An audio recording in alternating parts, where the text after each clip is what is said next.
만난 사람들 그 크신 위엄 높여서 만유의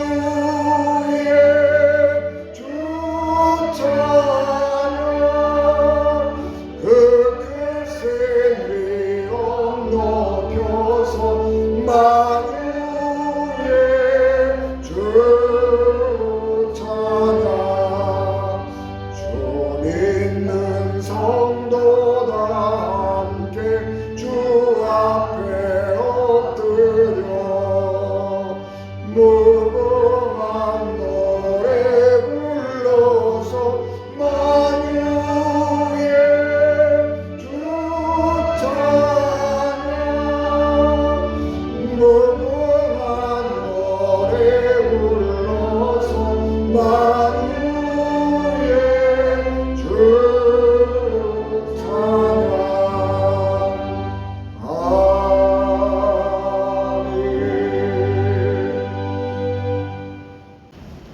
그 위에 유대인의 명절이 되어 예수께서 예루살렘에 올라가시니라. 예루살렘에 있는 양문 곁에 히브리 말로 베데스다라는 못이 있는데 거기 행각 5이 있고 그 안에 많은 병자, 맹인, 다리 저는 사람, 혈기 마른 사람들이 누워 물의 움직임을 기다리니 이는 천사가 가끔 못에 내려와 물을 움직이게 하는데 움직인 후에 먼저 들어가는 자는 어떤 병에 걸렸든지 낫게 되미로라. 거기 38해 된 병자가 있더라. 예수께서 그 누운 것을 보시고 병이 벌써 오랜 줄을 아시고 이르시되 내가 낫고자 하느냐. 병자가 대답하되 주여 물이 움직일 때에 나를 무엇에 넣어주는 사람이 없어 내가 가는 동안에 다른 사람이 먼저 내려가나이다.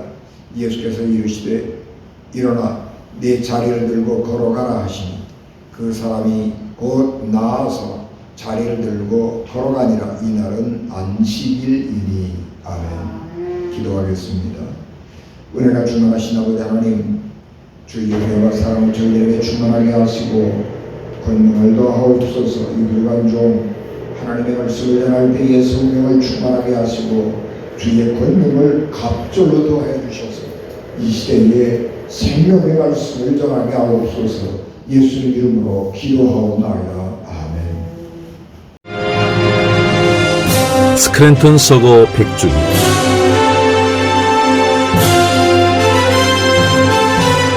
우리가 잃어버린 이유.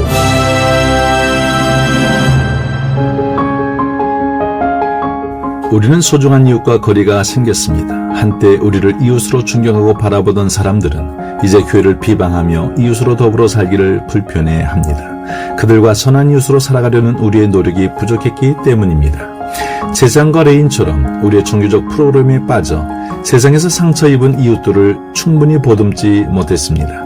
우리가 참사랑이신 예수님의 뜻에 순종하지 못한 결과입니다. 예수님은 십자가에서 자신을 들여 우리의 생명을 회복시켜 주셨습니다. 그러나 그리스도의 몸인 교회 안에서 참사랑이신 예수님의 능력이 희미해져 가고 있습니다. 스크랜턴 선교사는 죽음의 병에 시달렸습니다. 하지만 바로 그 고난 속에서 자신을 치유해준 선한 사마리아인으로 다가오신 예수님을 만났습니다. 그리고 그는 평생토록 그 예수님을 잃어버리지 않았습니다. 스크랜턴은 예일대를 나오고 콜롬비아 의대를 거쳤기에 클리브랜드의 큰 병원 원장이 될 수도 있었습니다. 하지만 그의 이웃 되신 예수님 때문에 세상에서의 부귀영화를 내려놓고 상처 입은 조선 땅으로 왔습니다. 게다가 양반들이 다니던 청동에서 가난하고 소외된 연약한 민중이 있는 남대문 상동으로 더 내려왔습니다. 그리고 그들을 위해 선한 사마리아인 병원들을 세웠고 그것이 상동교회, 아현교회, 동대문교회의 시작이 되었습니다. 비록 한국감리교회의 이웃들과 친구들이 그를 버리고 의절했지만 그는 일본 고베에서 만난 억압받는 한국 노동자들을 사랑으로 섬겼습니다. 그리고 정작 그 스스로는 아들도 딸도 돈육자들도 없이 이웃조차 없는 곳에서 외로운 죽음을 맞이했습니다. 스크랜턴은 무덤에 이를 때까지 예수님과 이웃으로 산 것입니다. 그 결과 스크랜턴 선교사님은 이 땅에 수많은 예수님의 이웃들을 남겨주었습니다. 스크랜턴 서거 100주년, 이제 우리는 그가 이 땅에 선물한 그 이웃들을 다시 찾아 나서야 합니다. 그리고 먼저 우리가 그들의 선한 이웃이 되어야 합니다. 누가 강도 만난 자의 이웃이 되겠느냐? 이 예수님의 질문에 스크랜턴 성교사님처럼 응답해야 합니다. 예수님의 참사랑을 실천하며 선한 이웃으로 살아갑시다. 강도 만난 우리를 위해 자신의 전부를 내어주신 그 예수님의 사랑과 복음의 능력을 다시 회복해야만 합니다. 2022년 서거 100주년, 스크랜턴은 그 무덤에서 다시 우리에게 말하고 있습니다. 가서 너희도 이와 같이 하라. 우리는 세상에 희망을 주는 선한 이웃 감리교회가 되어야 합니다.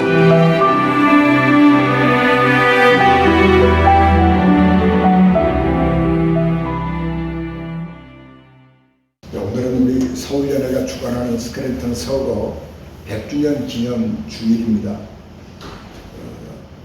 1822년 3월 23일 날 우리 스크랜턴 선교사님이 소천을 하셨기 때문에 지금 딱 100년 된 해인데, 그 해를 기념해서 우리 서울연회가 이 스크랜턴 선교사님을 회상하고 또 그분의 업적을 기리고 또 그분의 그 복권을 추진하는 의미에서 스크랜턴 선교 기념주의를 지키고 있습니다. 스크랜턴 선교사님은 우리 한국 최초의 의료 선교사입니다. 그러니까 1884년에 일본에서 선교하고 계시던 맥클레이 선교사님이 한국에 와서 고종황제를 만나고 한국에서 교육 선교, 의료 선교를 해도 좋다, 그런 허락을 받습니다. 그리고 그 허락을 받은 다음에 미국에서 한국 선교를 위해서 준비를 하고 그 이듬해에 1885년에 한국으로 선교사를 보냅니다. 그때에 감리교 선교사님으로 세 사람이 옵니다. 아펜셀러 선교사님하고요, 그 다음에 스크랜턴 선교사님하고 그 다음에 스크랜턴 선교사님 어머니, 세 사람이 함께 옵니다. 그래서 물론 이제 우리 아펜셀러 선교사님이 일본에는 먼저 도착을 했습니다. 그래서 일본에서 먼저 아펜셀러 선교사가 대기하고 있었고, 나중에 스크랜턴 선교사와 우리 스크랜턴 선교사의 어머니 스크랜턴 선교사 보고 우리는 스크랜턴 대부인 그렇게 부르거든요. 그 모자가 선교사로 파송을 받아서 일본의 요코하마에 도착을 합니다. 그리고 이제 일본 요코하마에서 한국으로 올 때에 배를 우리 아펜셀러 선교사, 그 다음에 스크랜턴 선교사 모자, 그 다음에 장로교회 언더우드 선교사, 이렇게 네 사람이서 이렇게 이제 들어오게 됩니다. 그러니까 들어오게 되는데 1885년 4월 3일 날 부산에 도착하고, 부산에서 4월 5일 날 인천의 제물포항에 도착을 합니다. 인천의 제물포항에 도착을 해서 내려서 한양으로 들어오려고 그랬는데, 그 한양에서 오지 말라고 얘기합니다. 왜냐 그러면 1884년에 있었던 갑신정변의 영향으로 아직은 이 한양이 굉장히 뒤숭숭하고 외국인들에 대한 그 반응이 좋지 않다. 그래서 외국 사람들이 한양에 들어오는 것은 어렵다. 그런 전가를 받고 총각이었던, 독신이었던 언더우드 선교사는 내려서 서울로 와가지고 그 다음 그 병원에 약제사로 취직을 합니다. 약제사. 그 알렌 선교사가 병원에 그 미국 공사관의 그 병원 의사로 이렇게 있었는데 거기 약제사로 들어오고, 결혼을 했던 아펜셀러 선교사 내외하고 그 다음에 스크랜턴 선교사는 어머니하고 스크랜턴 선교사는 여자분들이 있기 때문에, 그리고 이제 아펜셀러 선교사님의 그 사모님이 그때 이제 임신 중이었거든요.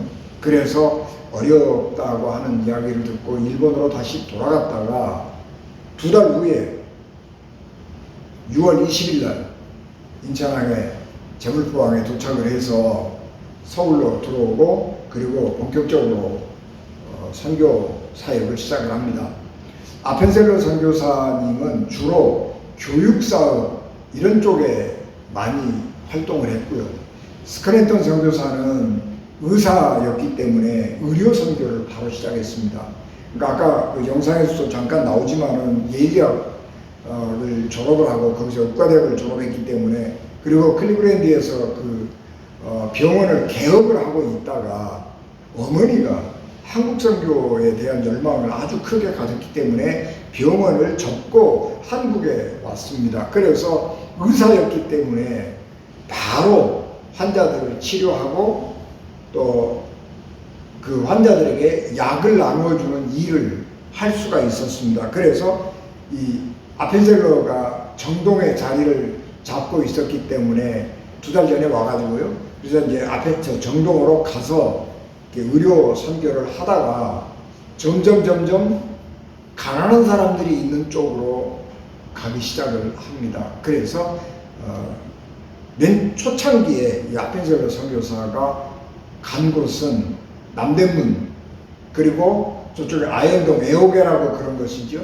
그리고 동대문 요게 나오게 됩니다. 그래서 세 군데에서 치료하고 약을 나누어 주기 시작을 했는데 이제 그것은 교회로 발전을 하게 돼서 지금 상동교회, 남대문에서는 상동교회, 저쪽에 애호계 쪽에서는 아현교회, 그리고 동대문에서는 동대문교회가 아주 잘 성장을 하게 되는 것입니다. 그리고 나중에 이제 동대문에서는 여러 가지 이제 역사를 좀 거치기는 합니다만은 그 스크랜턴 선교사의 그 시약소 약을 나눠주는 곳에서 출발을 해서 나중에는 보구여관이라고 여성 전용 병원을 설립을 해서 여성들을 치료하게 됩니다.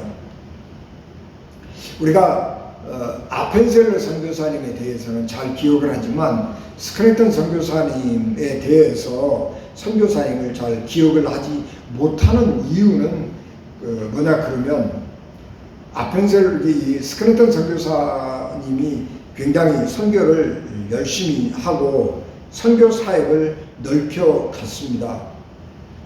그런데 선교를 열심히 하고 있었는데 그 어머니가 한국을 너무너무 사랑하셨어요. 그래서 이제 한국 사람들에게 영어도 가르치고 교육사업에 많이 헌신을 하신 분이었습니다. 이제 그 영향을 받아서 스크랜턴 선교사님이 한국 사람들을 너무너무 사랑했거든요. 그런데 1907년에 그 스크랜턴 선교사님이 선교 사역을 중단을 해버립니다. 그리고 선교사직도 내려놔 버리고 목사직도 반납을 해버려서 그때부터는 선교사도 아니고 목사도 아니고 이제 평범한 의사로 이렇게 활동을 하게 되는데 그럼 왜 그러냐 그러면은 이 미국에서 우리 감리교 선교사를 파송을 했는데 한국은 뭐 선교 초기잖아요. 그러니까 일본하고 한국 선교를 이렇게 같이 감당을 하도록 감독을 파견을 했는데 해리스 감독이라고요. 이분이 이렇게 한국하고 일본하고 선교를 감당을 하고 있는데 우리가 1905년 일사늑약이라고 그러죠. 일본이 한국을 이렇게 외교권을 박탈을 해버리고 그래서 속국으로 삼으려고 하는데 한국에서는 저항운동을 많이 했죠. 그런데 이 해리스 감독이 일본 편을 자꾸 드는 거예요. 한국의 선교가 어떻게 되는가를 보려고 1906년도에 한국에 이렇게 나왔는데 한국 사람들이 어떻게 되느냐 그런 것을 돌아보는 것이 아니고 일본 사람들이 어떻게 살고 있는가를 열심히 돌아보고 일본인들의 그 집단 거류지 이런 데를 자꾸 찾아가는 거예요. 그래서 스크랜턴 선교사가 감독님 여기 지금 한국이 일본의 압박을 받고 있는데 한국에 와가지고 이 압박받는 사람들이 얼마나 어렵게 살고 있는지, 일본에 그렇게 억압하고 있는 이 상황 속에서 신앙생활하고 있는 사람들이 얼마나 나라를 사랑하는지 이런 걸 봐야지 일본 사람들만 그렇게 돌아보고 다니면 되겠느냐고 항의를 했습니다. 그런 항의를 했는데 그런 항의가 해리스 선교사에게, 해리스 감독에게 받아들여지지 않습니다. 그러면서 이제 갈라지는 거죠. 친일파, 민족주의자, 이렇게 선교사들 사이에서 갈라지는 거예요. 그래서 알력이 생기게 되는 것이고, 그 알력 속에서 이 한국의 선교 총 책임을 맡고 있던 스크랜턴 선교사가 감당하기가 너무너무 어려우니까 이 해리스 감독하고도 충돌도 많고요. 그래서 그냥 그만 전부 다 사임을 해버립니다. 그래서 이제 스크랜턴 선교사는 선교사로 모든 직을 다 이렇게 내려놓게 되는 거죠. 이제 그래도 한국을 그가 떠나지 않습니다. 왜 그러냐 그러면 아까 말씀드린 것처럼 그 어머니 스크랜턴 대부인이라고 하는데 그 대부인이 한국을 너무 사랑해서 한국을 안 떠나는 거예요. 한국 사람들 돌보고 한국 여성들 교육에 힘쓰는 일들을 열심히 하게 되니까 어머니 곁에서 떠나지 아니하고 어머니를 지키게 됩니다. 그런데 이제 어머니가 1909년 77세의 나이로 소천을 합니다. 어머니가 병들어서 죽을 나이가 됐는데도 미국으로 돌아가지 않습니다. 나는 여기 한국에서 내 육신을 묻고 싶다. 그렇게 완강하게 얘기를 했기 때문에 1909년에 77세의 나이로 스크랜턴 대부인이 세상을 떴습니다. 그래서 그 양화진 외국인 묘지, 지금 우리 선교사님들 이렇게 묘지로 쓰고 있는데 그 양화진 묘지에 두 번째로 묻히게 됩니다. 첫 번째 선교사로 양화진 묘지에 묻힌 사람은 그 홀 선교사님이신데, 여러분들 홀 선교사님은 기억을 잘 못하는 그 선교사님인데 34살에 일찍 세상을 떴어요. 그 홀 선교사님은 어디 가면 볼 수 있냐 그러면 고성에 가면 김일성 별장이라고 있거든요. 거기 가면 홀 선교사님. 근데 그게 그 김일성 별장이 아니고 일제시대 때 우리 감리교 선교사님들의 휴양소입니다. 휴양소. 근데 이제 그게 전쟁 혼란 뒤에 우리 감리교 전환이 망실되고 그래가지고 북한 땅으로 들어갔다가 뭐 이렇게 되면서 망실되고 말았는데, 요즘에는 그 기억을 해서 홀 선교사님이었는데, 이 홀 선교사도 의료 사업에 굉장히 열심히 했고, 특별히 한국의 그 결핵 퇴치를 위해서 열심히 일했던 그런 선교사님인데, 그분이 옛날에 우리 어렸을 때 크리스마스 되면 크리스마스 CD라고요. 그 우표처럼 돈 받고 팔았어요. 우표는 아닌데 우표처럼 돈 받고 팔아서 그 돈을 가지고 결핵을 치료하던 그런 사업을 굉장히 열심히 했던 분인데, 그분이 34살에 그만 한국에 와서 풍토병에 걸려가지고요 일찍 세상을 떠요. 그분이 양화진 선교사 묘역에 1호로 묻혔고 2호로 이제 우리 스크랜턴 대부인께서 묻히게 됩니다.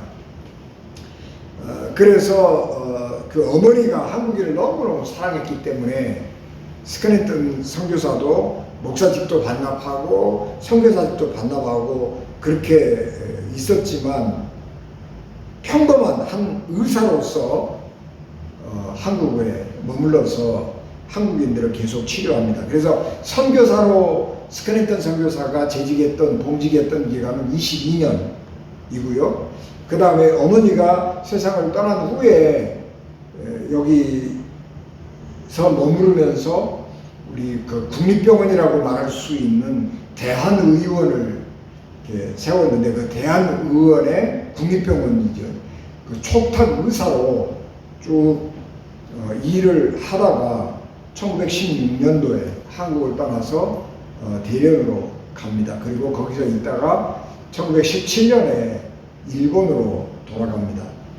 일본으로 돌아가서 1921년에 교통사고를 당합니다.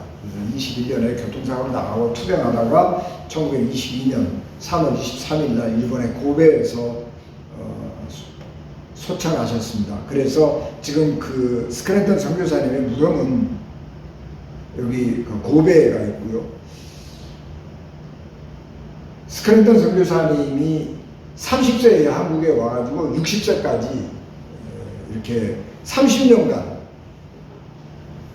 한국을 섬겼습니다. 그래서 이제 우리 감리교회에서 그 스크랜턴 선교사의 업적을 기리기 위해서 그 묘지를 지금 고베에 있는데 그 묘지를 우리 다시 한국으로 송환해 오자, 그분의 유해를 송환해서 우리 선교사님으로 우리가 추모하자, 그런 것들을 지금 그 스크랜턴 선교사님의 후손들하고 논의를 하고 있고 아마 이 진행이 잘 진행이 되는 것으로 알고 있습니다. 그래서 이제 오면 스크랜턴 선교사님 그리고 미국의 그 감리교회에다가 부탁을 해서 그때 반납했던 목사직, 반납했던 선교사직을 다시 복권을 해달라고 요청을 하고 협의를 해서 한국 의료 선교, 한국 선교 초기에 정말 어렵고 병든 사람들을 고쳐주었던 의사, 그리고 하나님의 소명감에 투철했던 아주 탁월한 그런 의사로서 선교사로서의 사역을 계속하자, 그런 사업을 계속해 가고 있습니다. 선교의 성공은 선교사의 자질, 그리고 그 선교사가 얼마나 오랜 시간을 섬겼느냐 하는 것과 관계가 있습니다. 같은 지역에서 오래도록 선교를 하고 또 그 선교사가 정말 하나님의 뜻에 순종하고 그 부름에 순종해서 성심껏 선교 사역을 한 사람들에게는 선교의 결실이 많이 나타나게 됩니다. 이 아펜셀러 선교사님이 1858년에 태어나셔서 1902년 세상을 떠났는데요. 1902년에 아펜셀러 선교사님은 그 굉장히 실력이 좋은 분이어서 이 학원 선교 이런 걸 많이 했거든요. 근데 이제 성경을 우리 한국말로 번역하자, 그런 사업을 가지고 아펜셀러 선교사님이 그 헬라어 이런 언어가 굉장히 탁월한 실력이 좋은 분이어서 성경 번역 사업차 군산으로 내려가다가 군산에서 배가 좌초했습니다. 그때에 선교사님이 살아날 수 있는 기회가 있었는데 다른 사람을 먼저 구조하고 자기가 나중에 구조를 이렇게 받으려고 했는데 그만 일이 잘못돼서 다른 사람은 구조하고 아펜셀러 선교사님은 구조되지 못하고 거기서 순직을 했습니다. 그리고 이제 그 아펜셀러 선교사님이 그 한국에 와서 그러니까 한국에 선교사로 올 때 복중에 임신 중이었잖아요. 그 큰아들이 커서 미국에서 교육을 받고 한국에 다시 와서 선교사로 봉사를 합니다. 그래서 배제학당, 지금 배제고등학교죠.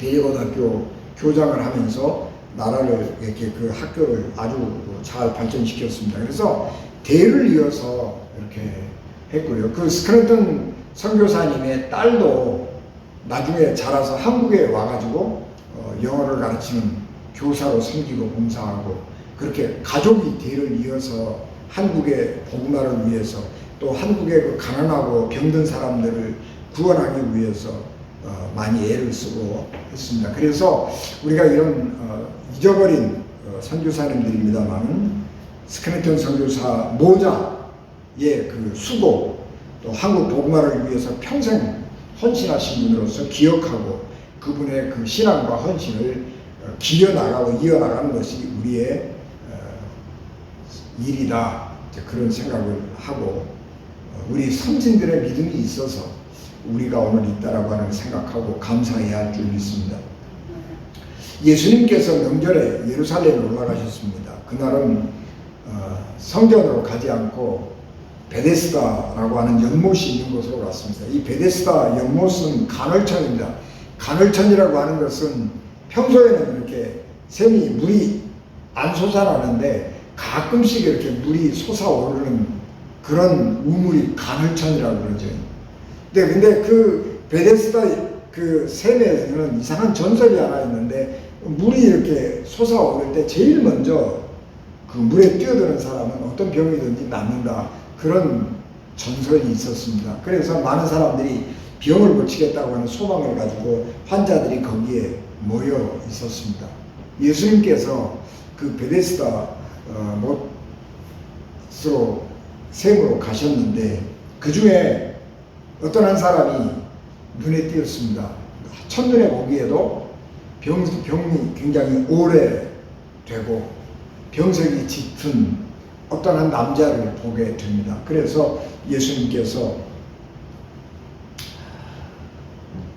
병을 낫고자 하는 의지가 얼마나 강한가 그렇게 물어보는 것이죠. 그래서 네가 낫고자 하느냐, 그리고 물으니까 여기는 간단하게 그런 얘기는 안 했습니다만, 내가 저 물속에 제일 먼저 뛰어들어가서 병을 낫고 싶은데 내가 몸이 이렇게 병이 들고 약해서 거동이 둔해서 내가 들어가는 사이에, 내가 움직여서 들어가려고 하는 사이에 다른 사람들이 먼저 뛰어들어가 버려서 내가 병을 고치지 못하고 지금까지 여기 있다고 예수님 앞에 그 사연을 얘기합니다. 그랬더니 예수님께서 그 병을 고쳐주셨습니다.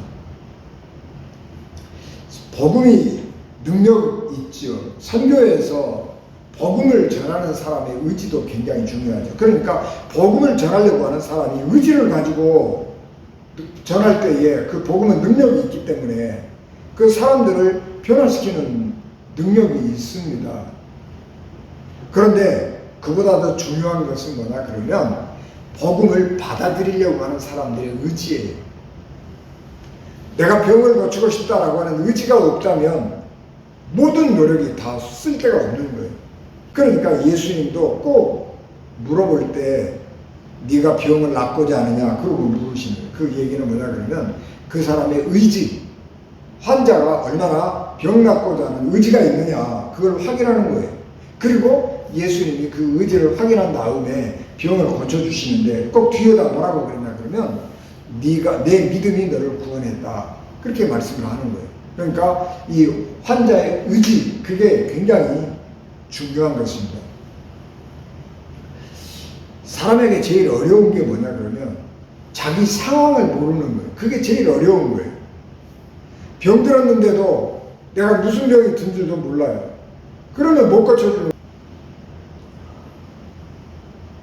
내가 죄인이라고 하는 사실을 사람들이 모르기 때문에 구원을 못 받는 겁니다. 내가 죄인이 아니라고 생각하는 사람들한테 가가지고 당신이 죄인이라고 회개하고 그래봐야 반감만 사고요. 그 복음이 받아들여지지 않는 거예요. 그래서 예수님께서 건강한 사람에게는 의사가 필요 없다. 병든 사람에게야 의사가 필요하다. 그렇게 말씀을 하셨습니다. 아니 병들어 있는데 내가 건강하다고 빡빡 우기는 사람을 어떡하겠어요? 우리 병원에 안 가는데 어떡하겠어요? 그래서 예수님께서 내가 죄인을 불러 회개시키려고 왔다. 그렇게 말씀을 하는 것입니다. 기독교는 본질적으로 선교하는 공동체입니다. 기독교가 다른 사람들에게 예수님을 믿으라고 권하는 이유는 내가 하나님의 사랑을 받고 보니까 그 사랑이 너무 좋은 거예요. 하나님께서 내게 은혜를 베풀어 주셨는데 그 은혜가 내게 너무 좋은 거예요. 너무 기쁘고 즐거운 거예요. 그래서 이 은혜를 다른 사람들과 나누고 싶고 이 기쁨을 다른 사람들에게도 맛보게 해주고 싶은 거예요. 그래서 예수님을 믿으라고 전하는 거예요. 그런데 사람들은 내가 죄인이라고 하는 것을 인정을 안 해요. 내가 기쁘게 내 인생을 잘 살고 있다고 생각을 하는 거예요. 그러니까 내가 얼마나 힘든 삶을 살고 있는가 하는 것을 모른단 말이에요. 그래서 병이 점점 더 깊어가는 것입니다. 신앙이 없어지면 정신병자가 늘어납니다. 사람들이 자기만 사랑하고 자기 주변을 돌아보지 않으면 나만 챙기고 살아가면 행복할 것 같은데 사람은 반대로 나만 챙기고 살아가면요 점점 더 불행해지는 겁니다. 고독해지는 겁니다. 그래서 사람이 싫어서 나 혼자 행복하게 살겠다 그리고 혼자 사는데 그렇게 되면 마음이 외로워서 병드는 거예요. 몸이 편한 것의 문제가 아니라 마음이 병드는 거예요. 마음이 힘들어지는 거예요. 여러분 고독사 그러는데 고독사는 아무도 인종을 지켜보는 사람이 없이 혼자 죽은 게 고독사가 아니고요. 고독해서 그 고독이 마음의 병이 되어서 죽는 게 고독사예요. 옆에 누가 있으면 옆에서 누가 사랑을 베풀어주고 챙겨주고 약도 챙겨주고 밥도 챙겨주고 그러면 더 건강하게 살 수 있는데 마음이 외로운 거예요. 마음이 고독한 거예요. 그래서 아무에게도 가까이 안 가려고 그래요. 자기에게 누가 오는 것도 싫어요. 그래서 혼자 사는 거 혼자 고독하게 살아요. 그러다가 병들어서 죽는 거예요. 그게 고독사예요. 고독이라고 하는 것은 현대인들이 가지고 있는 가장 치명적인 질병이에요. 그래서 고독해지니까 바깥에도 안 나가고 햇볕도 안 쬐고 그래서 어떻게 되는 거예요? 우울증이 많아지는 거예요. 문제는 내가 그렇게 힘들게 죄 가운데에서 불행하게 고통스럽게 살아가면서도 내가 고통스럽게 산다고 하는 사실을 모르는 거예요. 그게 지옥이에요. 지옥. 지옥에 있는 사람들은 내가 고통스러운 줄 알면서도 이 고통을 어떻게 벗어날 수 있는지 방법을 알려고도 하지도 않고 고통을 벗어날 방법도 모르고 그것이 고통인 줄을 모르는 거예요. 그게 지옥이에요. 그래서 믿음이 없이 혼자 돈 벌어갖고 잘 먹고 내가 먹고 싶은 거 먹고 내가 놀러 가고 싶으면 놀러 가고 내가 자고 싶으면 자고 얼마나 내가 자유롭게 편안하게 사냐 그렇게 생각하고 사는 사람 행복할 것 같지만요 그게 불행한 거예요. 그래서 기독교는 그것을 알기 때문에 사람들에게 열심히 전하는 거예요. 당신 그렇게 살면 안 돼. 성령을 한번 받아봐. 하나님께서 당신 속에 오면 당신의 삶이 얼마나 좋아지는데 당신의 삶이 얼마나 행복해지는 것인데 그리고 가르치는 거예요. 근데 사람들이 내가 불행하다고 생각을 안 하는 거예요. 내가 죄인이라고 생각 안 하는 거예요. 내가 외롭다고 생각 안 하는 거예요. 아니 내가 무슨 돈이 내가 얼마나 많은데 내가 얼마나 좋은 집에서 살고 있는데 내가 왜 불행하냐? 그리고 그걸 인정을 안 하는 거예요. 근데 교회는 그런 것들을 가르쳐 주는 거예요.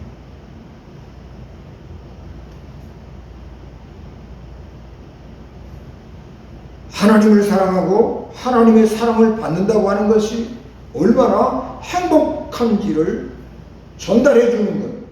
그것이 교회의 사명이 되었습니다. 교회가 복음을 전할 때 누구를 대상으로 삼을까 하는 것도 굉장히 중요하죠. 지금 우리는 너무 부자여서 필요한 것이 별로 없어요. 집에 없는 게 없잖아요. 집에 다 있다고요, 물건이.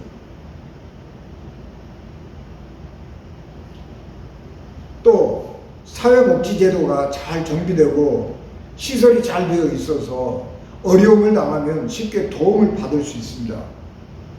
병원에 가면 병이 나면 병원에 가면 됩니다.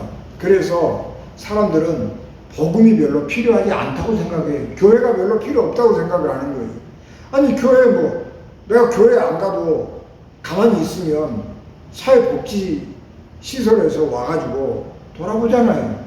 혼자 독거노인 그러잖아요. 혼자 살고 있으면 사회복지사들이 정기적으로 와서 돌아보고 이렇게 반찬도 무료로 배달도 해주고 주고요. 쌀도 싸게 주고 때로는 돈도 주고요. 그러니까 뭐 교회 안 다녀도요 그냥 잘 살아요. 병들면 병원에 가면은요 요새 웬만하면 그냥 기초생활수급자들은요 병 그냥 무료로 다 고쳐준다고요. 그러니까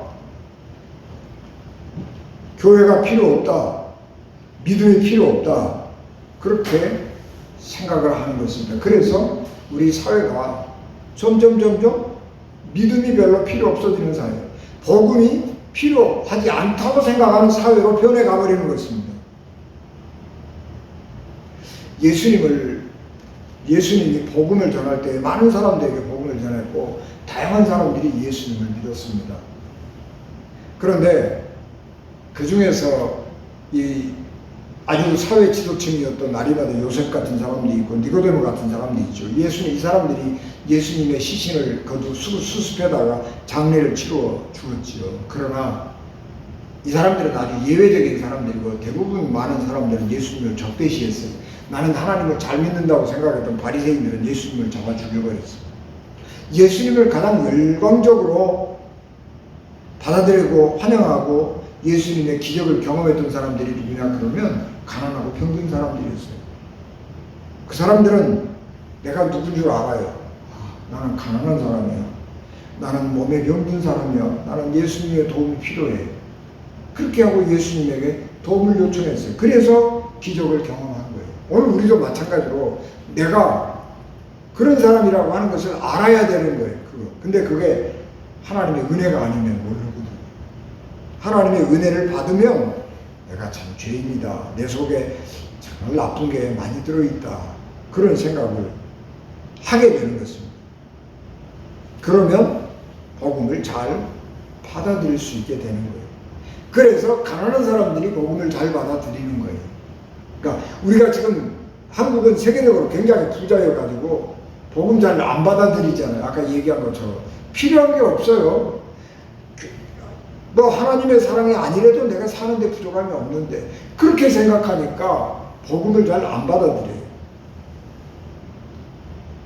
그게 우리의 예수님께서 말씀하신 것처럼 네가 본다고 하니 더욱 소경이다라고 하는 말이에요. 네가 부자라고 하는데 진짜로 보니까 네 마음이 가난하다. 예수님이 그렇게 말씀하시는 거예요. 우리의 마음이 얼마나 가난하고 허한가 그런 것들을 우리가 스스로 볼 수 있어야 하는 것입니다. 한국 교회가 세계적으로 무리 없이 부흥하고 성장했거든요. 그 이유가 어디 있느냐 그러면 복음을 전했는데 부자들은요 복음 안 받아들였어요. 복음 누가 받아들였어요? 가난한 고아들, 또 오갈 데 없는 아주 어린 소녀들, 이런 사람들을 이렇게 교회가 선교사들이 이렇게 챙겼거든요. 그리고 복음을 전할 때 누가 복음을 제일 잘 받아들였냐 그러면 가난한 집 부인들이었어요. 가난한 집 부인, 여자들이 예수님을 믿었는데 그것도 가난한 집 사람들이 예수를 믿었단 말이에요. 그러니까 핍박을 엄청 받았잖아요. 예수 믿는다고 그 며느리가 시아버지한테, 시어머니한테, 남편한테 온 가족이 다 가족들한테서 다 핍박을 받았어요. 그 핍박을 받으면서도 아이들을 믿음으로 양육했단 말이에요. 그러니까 그 가난한 집 아이들이 일찍이 어머니의 영향을 받아서 복음을 받아들이고 믿음으로 하나님께 기도하고 하나님의 은혜로 그들이 자라서 성장해서 성공해서 사회 지도층이 됐단 말이에요. 그래서 한국 교회에서 기독교인의 영향력이 굉장히 많아지고 한국 교회가 가난한 사람들의 신분을 획기적으로 변화시켰어요.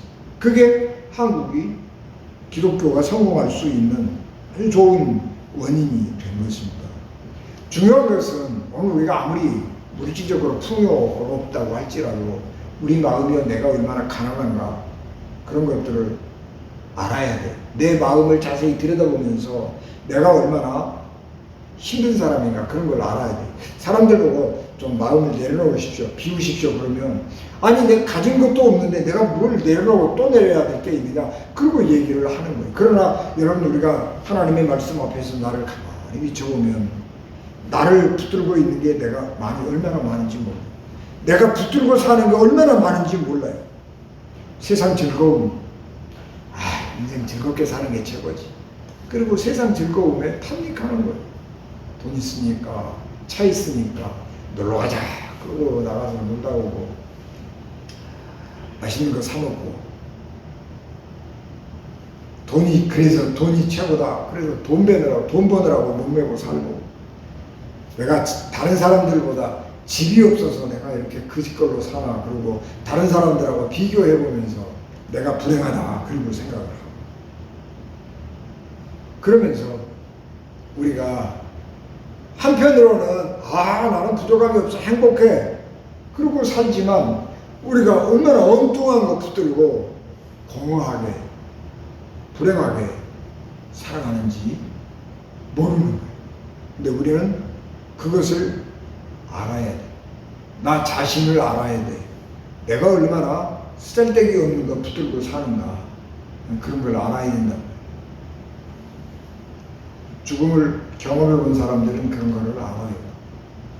세상 한번 이렇게 탁 죽음에, 저도 많이 아파봤잖아요. 어느 한순간 병들어서 하나님이 내 생명 걷어가시면요, 내가 아무리 애지중지 소중하게 생각하는 거 다 소용없어요. 한순간에 놓고 가야 되는 거예요. 그렇게 내가 소중하게 생각하는 거, 그런 것들을 자세하게 살펴보면서 이렇게 싹 내려놔야 되는 겁니다.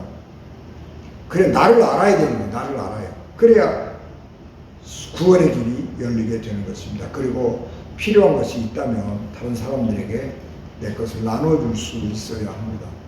그리고 내가 받은 사랑을 나누어주고 간증해주고, 또 무엇인가 필요한 것이 있다면 그 사람을 좀 도와줄 수 있는 길이 없나, 그런 것들을 좀 찾아보고 그렇게 하는 것이 오늘 우리 시대에서 그리스도인들이 살아가는 것입니다. 우리 땅에 복음을 전하러 왔던 많은 선교사님들이 자기의 재능, 자기의 물질, 이런 것들을, 자기의 이 생명 전체를 하나님께 드려서 우리에게 복음을 전했고 하나님의 사랑을 전했습니다. 그래서 우리가 이렇게 복된 나라가 되었고 세계에 으뜸 가는 나라가 될 수 있었습니다. 우리도 사랑을 받았는데 그런 사랑을 우리가 이렇게 주는 사람이 되어야 돼. 나는 가진 게 없어, 나는 가난해, 그렇게 얘기하지만 우리는 가진 게 너무너무 많아요. 나눠줄 수 있는 게 너무너무 많은 거예요. 특별히 하나님께서 우리에게 주신 은혜를 생각하면 우리가요, 나눠줄 게 많아요. 돈을 주는 게 나눠주는 거 아니에요. 돈 나눠주는 것도 나눠주는 거예요. 그거는 가장 저급한 거예요. 우리는 하나님께서 우리에게 주신 넉넉한 사랑, 그런 게 우리 마음속에, 하나님의 은혜, 기쁨, 이런 것들이 마음속에 있단 말이에요. 우리가 이런 것들을 진짜로 사람들에게 나눠주면서 예수 그리스도를 전할 수 있어야 하는 것입니다. 이 사순절 기간 동안에 우리가 우리 자신을 버리고 하나님의 은혜를 기억하고 그 은혜를 나누고, 또 하나님의 말씀을 사랑해서 그 말씀을 묵상하고, 그래서 주님을 닮아가고, 우리 선교사님들처럼 우리가 나가서 복음을 전하지는 못해도 우리 있는 곳에서 사랑을 베풀 수 있는, 사랑을 좀 넉넉하게 베풀 수 있는 그런 하나님의 일꾼들이 되시기를 주 예수 그리스도 이름으로 축복합니다. 기도하겠습니다. 은혜가 충만하신 아버지 하나님, 은혜를 저희들에게 충만하게 하시고 자기의 전생을 드리고, 그리고 자기의 그 자녀들이 또 아버지의 대를 이어서 복음을 전하고 선교하고 이 땅의 사람들을 사랑하고 살리고 구원하려고 했던 그 많은 사람들의 수고와 노력으로, 은혜로 우리가 여기 있는데, 우리도 그 사랑을 베풀고, 또 누군가에게는 우리가 천사가 되어주는, 누군가에게는 하나님의 사자가 되어주는 믿음의 삶을 살아가는 저희들에게 하옵소서. 예수님 이름으로 기도하옵나이다. 아멘.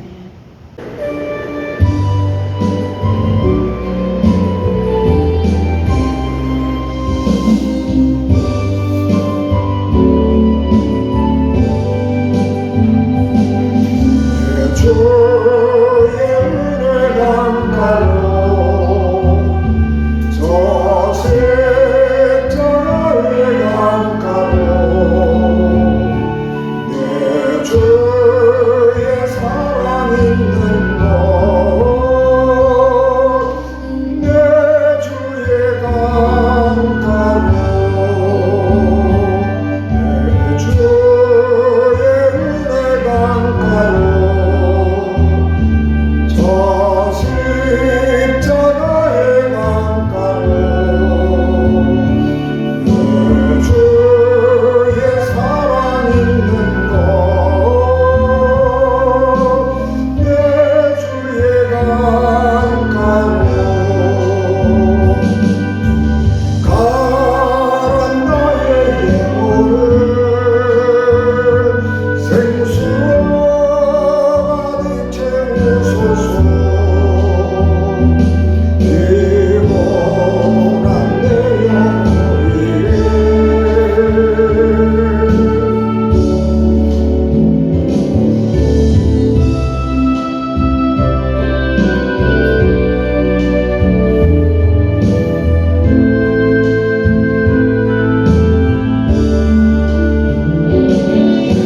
주의 은혜 강가로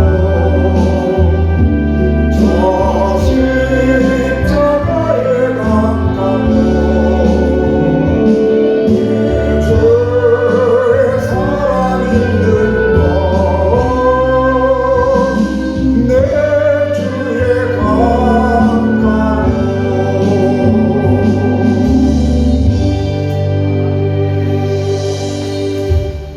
지금은 교회의 머리가 되시며 길이요 진리요 생명이 되셔서 우리를 하나님 나라로 인도하시는 예수 그리스도의 은혜와 죄인들을 구원하시려고 자기 아들을 십자가에 버리신 하나님 아버지의 극진하신 사랑하심과 성령님의 감동, 감화, 역사, 위로, 교통, 내게 주관하시니 피값으로 세우신 우리 ön진 교회와 예배를 마치고 돌아가는 사랑하는 성도들 생명과 가정과 기업 위에 어린 자녀들 위에 지금부터 영원히 함께 하시기를 간절히 축원하옵나이다. 아멘.